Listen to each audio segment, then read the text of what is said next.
जय हिंद। कैसे हैं आप लोग? उम्मीद करते हैं अच्छे होंगे। आइए आज के इस वीडियो में हम लोग क्लास 10th के doctor KC. Sinha mathematics exercise जो हम लोग 6.2 को हल कर रहे हैं उसके थेल्स प्रमेय को प्रूव करेंगे, यानी कि थेल्स प्रमेय को हम लोग इस वीडियो में सिद्ध करने वाले हैं। ठीक है, इसके पिछले वीडियो में हम कुछ थ्योरी पढ़े थे, उस थ्योरी का उपयोग यहाँ भी होगा, ठीक ना। लेकिन इसमें हम लोग थेल्स प्रमेय को सिद्ध करने वाले हैं। तो चलिए हम लोग शुरू करते हैं। शुरू करने से पहले आप लोगों से एक छोटी सी रिक्वेस्ट है, अगर अभी तक आप लोग इस चैनल को सब्सक्राइब नहीं किए हैं तो सब्सक्राइब जरूर कर लीजिएगा, और अगर ये वीडियो आप लोगों को अच्छी लगी तो वीडियो को भी लाइक कीजिएगा। चलिए देखिए क्या बोल रहा है, चलिए पढ़िए। यहाँ पर देखिए बोल रहा है, यदि किसी त्रिभुज के एक भुजा के समांतर, यदि किसी त्रिभुज, पहले कोई एक त्रिभुज बना लीजिए। चलिए मैं कोई एक त्रिभुज बना लेता हूँ, यहाँ पर बना लूँ क्या? चलिए यहीं पर मैं कोई एक त्रिभुज बना लेता हूँ। आप लोग को भी एक त्रिभुज बना लेना। बिना त्रिभुज बनाए आप लोग थेल्स प्रमेय को प्रूव नहीं कर पाइएगा, ठीक ना। तो इसलिए त्रिभुज को बना लेना है। देखिए यहाँ पर थोड़ा सा बड़ा हो गया, सॉरी ये बड़ा हो गया। मान लीजिए ए बी सी, ठीक है। मान लीजिए जो बोलते जा रहा है वो करते चलेंगे हम लोग। समांतर अन्य दो, यहाँ पे देखिए त्रिभुज के एक भुजा के समांतर, यानी कि BC के समांतर या फिर किसी एक भुजा के समांतर अन्य दो भुजा को भिन्न भिन्न बिंदुओं पर प्रतिच्छेद करने के लिए एक रेखा खींचें। ये भुजा तो हम लोग इसी के समांतर ले रहे हैं, लेकिन ये जो दो भुजा बचा AB और AC, इसके जो है भिन्न बिंदु पर, यानी एक बिंदु इस पर एक बिंदु इस पर प्रतिच्छेद करने के लिए एक रेखा डालिए। देखिए बोल रहा है ना, के लिए एक रेखा खींचें। चलिए तो एक रेखा खींच रहे हैं, इन दोनों पर दो बिंदु आना चाहिए। देखिए इन दोनों को बिंदु आ गया ना, इसको मान लीजिए P, इसको मान लीजिए Q, ठीक है। अब देखिए अब क्या बोल रहा है, यहाँ पर प्रतिच्छेद करने के लिए एक रेखा खींची जाए। एक रेखा खींच दिए प्रतिच्छेद करने के लिए, तो ये अन्य दो भुजा एक ही अनुपात में विभाजित होगा। हाँ, अन्य दो भुजा तो एक ही अनुपात में विभाजित होगा ही, ठीक है, होगा। तो भुजाओं एक ही अनुपात में विभाजित हो जाती है, हाँ हो जाती है। चलिए दिया क्या गया है पहले वो देखिए। इसके कहने का अनुसार दिया है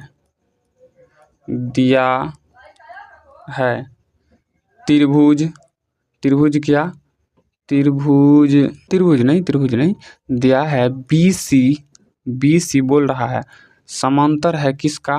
PQ का। BC समांतर है PQ का। सिद्ध क्या करना है मेरे भाई? सिद्ध करना है, लिखिए सिद्ध करना है। क्या बोल रहा था? खींची जाए बिंदु पर प्रतिच्छेद करने के लिए एक रेखा खींची जाए, अन्य भुजा को अनुपात में एक ही अनुपात में विभाजित, यहाँ देखिए एक ही अनुपात में विभाजित करना चाहिए। इसका मतलब हुआ एक ही अनुपात में, यानी कि ये जितना होगा उतना भी यही होना चाहिए।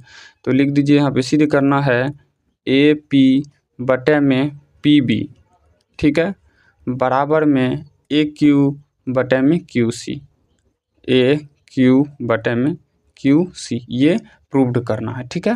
तो चलिए हम लोग कुछ रचना करते हैं जो खुद के मन से करते हैं।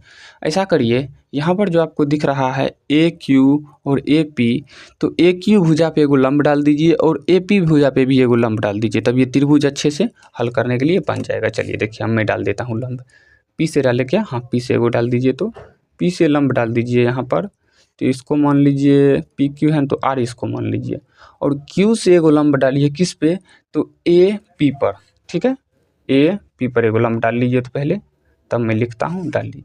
रचना क्या किए, इसको मान लीजिए S मान लीजिएगा, SPQRS, ठीक है, S मान लीजिए। अब देखिए ये जो है हम लोग का क्या माने हैं, अभी रचना किए हैं हम लोग, रचना किए हैं ये QS लंब जो है किस पे डाले हैं? AP पर, ठीक है, AP पर। मैं थ्योरी में आपको पढ़ाया हूँ उल्टा टी का मतलब लंब, और इस तरह का दुगो दिल रहे तो वो होता है आपका क्या? वो हो जाता है समांतर, ठीक है, लंब।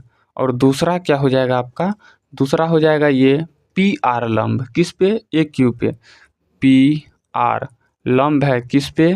तो AQ पे, ठीक है। तो चलिए हम लोग चलेंगे त्रिभुज, कौन त्रिभुज ले लें? इनमें से कोई एक त्रिभुज ले लीजिए। त्रिभुज ले लीजिए AQP ले लीजिएगा। चलिए ये ले लीजिए त्रिभुज AQP, त्रिभुज AQP, ठीक है, आपको दिख रहा होगा, अब दिख रहा होगा त्रिभुज AQP में, ठीक है, त्रिभुज AQP का क्षेत्रफल। तो त्रिभुज का क्षेत्रफल क्या होता है? त्रिभुज का क्षेत्रफल होता है 1/2 गुना आधार गुना ऊंचाई। ठीक है, ये होता है ना 1/2 गुना आधार गुना ऊंचाई बराबर 1/2 गुना आधार। आधार कौन हो जाएगा? आधार होगा आपका, कौन त्रिभुज लिए हैं? त्रिभुज लिए हैं AQP। तो जब ये QS जब लंब है तो यही ना होगा आधार, क्योंकि आधार पर से ही ना लंब डाले हैं। तो क्या हो जाएगा? AP हो जाएगा आपका क्या? AP हो जाएगा आधार गुना ऊंचाई क्या होगा? जो लंब है। देखिए जब लंब डालेंगे तो इसका 90 डिग्री हो जाएगा। लंब डालेंगे तो ये डालना मत भूलिएगा, लंब डाले हैं तो ये डालना मत भूलिए। ठीक है, लंब डाले हैं तो ये जरूर डालिएगा, क्योंकि लंब तभी जैसे कि इस पे लंब डालेंगे ना तो हमेशा से ये 90 डिग्री होगा ही, चाहे इधर से ही डालेंगे ना तो फिर भी ये 90 डिग्री होगा ही। इसीलिए जो है ना लंब याद रखिएगा, लंब सीधा होता है, सॉरी अब देखो लंब बिल्कुल सीधा होता है। ये जो बोलिएगा टेढ़ा होता है, ऐसा नहीं होता। किसी भी एंगल में रहेगा तो 90 डिग्री का कौन वो बनाएगा ही बनाएगा। ठीक है, ऊंचाई, तो ऊंचाई क्या हो जाएगा? QS या SQ जो भी दीजिए, QS मान लीजिए समीकरण 1। फिर इस बार चलिए त्रिभुज PQB में चलिएगा। चलिए त्रिभुज PQB में एक बात समझिए, ये जो हम लोग अभी हल किए AQS, इस त्रिभुज में आप ध्यान से देखिएगा, ये जो है QS लंब जो है ये जो है ना अंदर है, यानी कि अंतः समद्विभाजक करता है। QS लंब अंतः समद्विभाजक करता है। यहाँ पर देखते हैं क्या करता है। कौन सा लिए हैं? यहाँ देखिए ऐसा हुआ ना, अभी ये त्रिभुज कैसे ले लिए? त्रिभुज अभी है ही नहीं, है रे त्रिभुज अभी नहीं है। तो इसके लिए हम लोग करेंगे क्या? Q से मिला देंगे B को। ठीक है, ये शुरू में ही कर लेना था जब चित्र बनाए थे, कोई बात नहीं।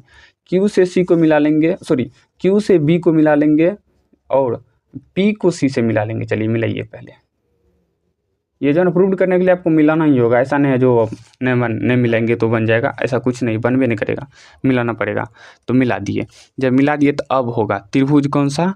त्रिभुज PQB। मैं त्रिभुज PQB देख करके तो लिख दिया, बाद में देखा भाई इसमें आधार किसको मन है वो तो है भी नहीं क्या है, इसीलिए मतलब तब ध्यान में आ गया। तो यहाँ पर देखिए अब क्या करेंगे हम लोग, त्रिभुज कौन है? PQB है ना। तो त्रिभुज PQB में हम लोग पहले इसका क्षेत्रफल लिख लेते हैं।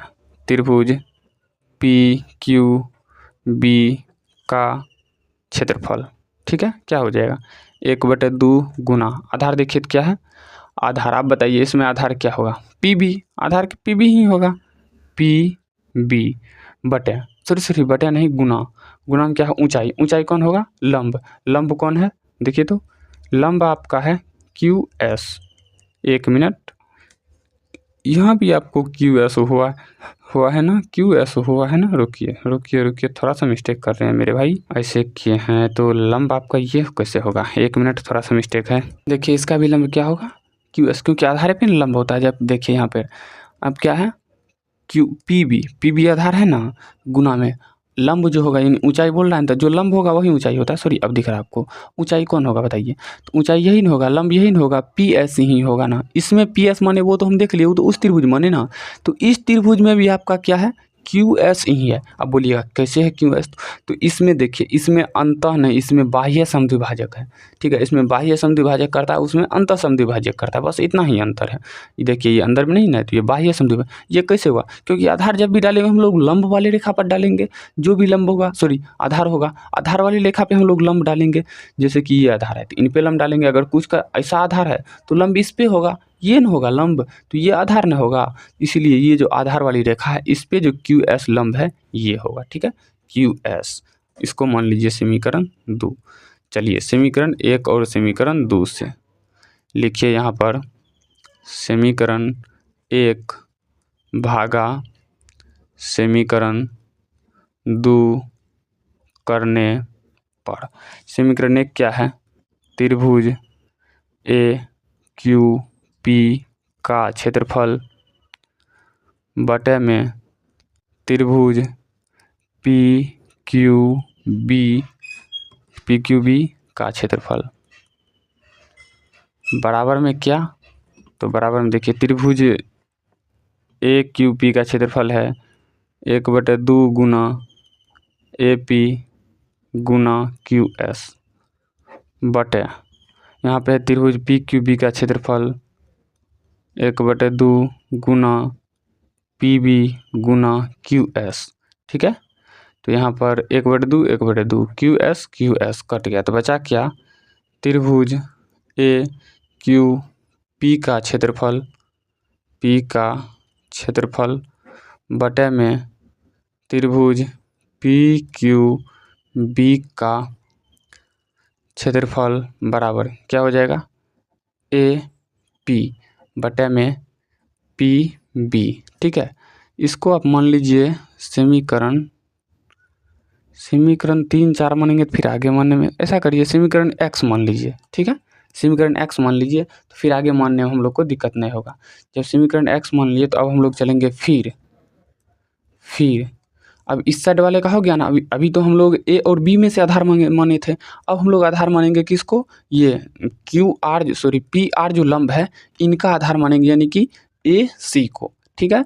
तो चलिए त्रिभुज कौन सा, APQ, ठीक है ना, त्रिभुज APQ में, ठीक है।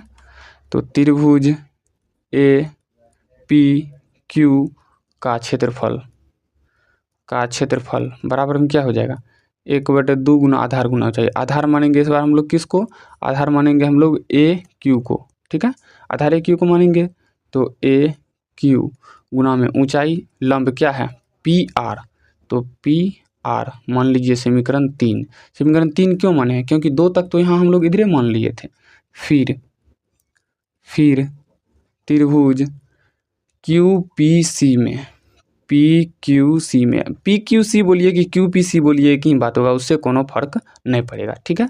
में तो इसका क्षेत्रफल, त्रिभुज PQC का क्षेत्रफल क्या होगा, 1/2 गुना आधार क्या है मेरे भाई, आधार तो इसमें देखना पड़ेगा QC, आधार है आपका QC गुना लंब क्या है, लंब यानी कि ऊंचाई क्या है PR, तो डाल दीजिए PR, ठीक है। अब देखिए इसको मान लीजिए समीकरण 2। यहाँ पे करना क्या है वो देखते हैं पहले हम लोग को करना है यहाँ पर त्रिभुज जो है PQC, सबसे पहले ये बताइए एक ही आधार पर, एक स्टार पॉइंट में लिख देता हूँ, एक ही आधार पर बने दो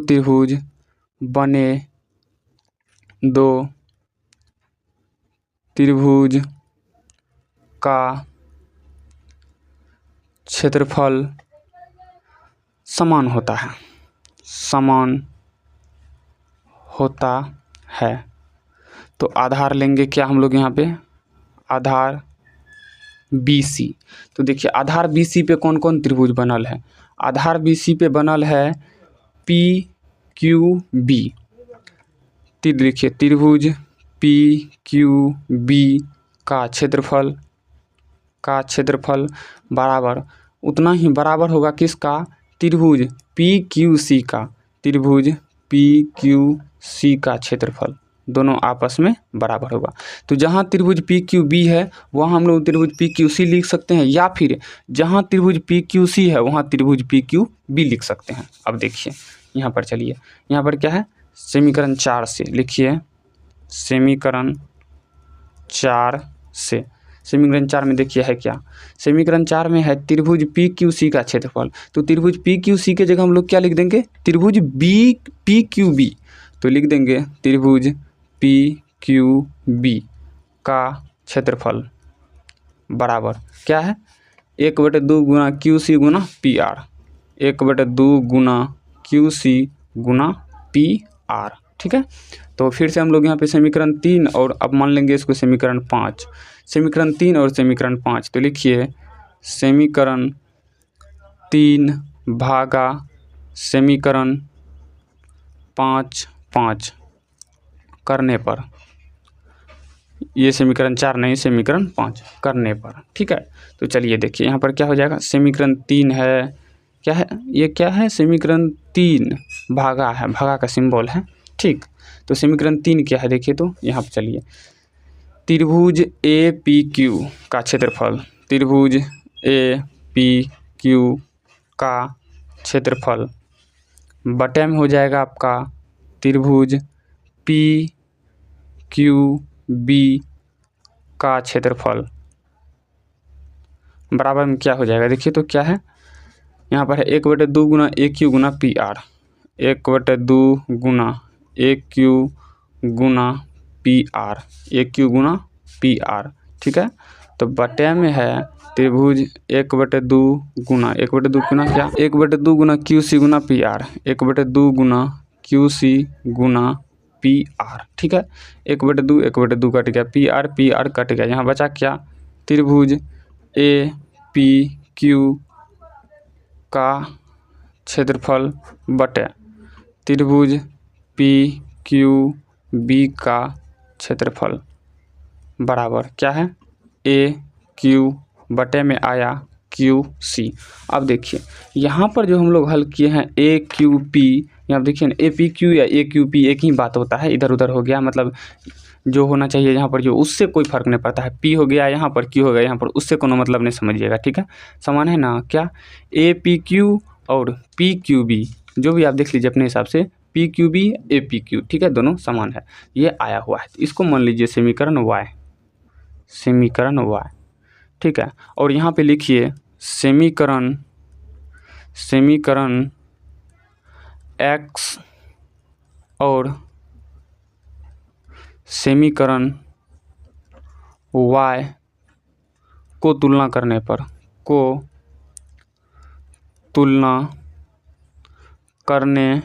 एक बात बताइए आप लोग हमको यहाँ पर क्या है त्रिभुज ए पी क्यू और त्रिभुज बटे में त्रिभुज पी क्यू बी, इसका मानो दिल है ना यहाँ पे, मतलब हल करके आया हुआ है ना, वो मान भी हम लोग यहाँ बैठा सकते हैं ना, वो मान भी हम लोग यहाँ बैठा सकते हैं। लेकिन हम लोग क्या करेंगे, तुलना करेंगे। जब तुलना करेंगे तो ये दोनों क्या है, बराबर है। जब ये बराबर में कट जाएगा तो यहाँ क्या हो जाएगा, यहाँ हो जाएगा ए पी बटे में पी बी बटे में पी बी बराबर में हो जाएगा, बराबर में क्या होगा, यहाँ देखिए ए क्यू बटे क्यू सी, ए क्यू बटे में क्यू सी, ये हो जाएगा। ठीक है, तो यहाँ पे ये जब हो जाएगा यानी कि हम लोग को प्रूव क्या करना था, ए पी बटे में पी बी, ए क्यू बटे में क्यू सी, जो कि हम लोग का आ चुका है। लिख दीजिएगा प्रूव्ड। तो कुछ इस प्रकार से हम लोग जो है थेल्स प्रमेय को प्रूव कर सकते हैं, जो कि इस वीडियो में हम लोग थेल्स प्रमेय को प्रूव कर लिए। पिछले वीडियो में करते तो वीडियो काफ़ी लंबा हो जाता, इसलिए इस वीडियो में कर लिए थेल्स प्रमेय को प्रूव। ठीक ना, तो आप लोग देख लिए इस वीडियो में हम लोग थेल्स प्रमेय को कैसे प्रूव किया जाता है। तो नेक्स्ट वीडियो में हम लोग सवाल को यानी कि एक्सरसाइज को शुरू करेंगे। नेक्स्ट वीडियो में क्या करेंगे, एक्सरसाइज को शुरू करेंगे। ठीक है, एक्सरसाइज हो जाएगा हम लोग का 6.2।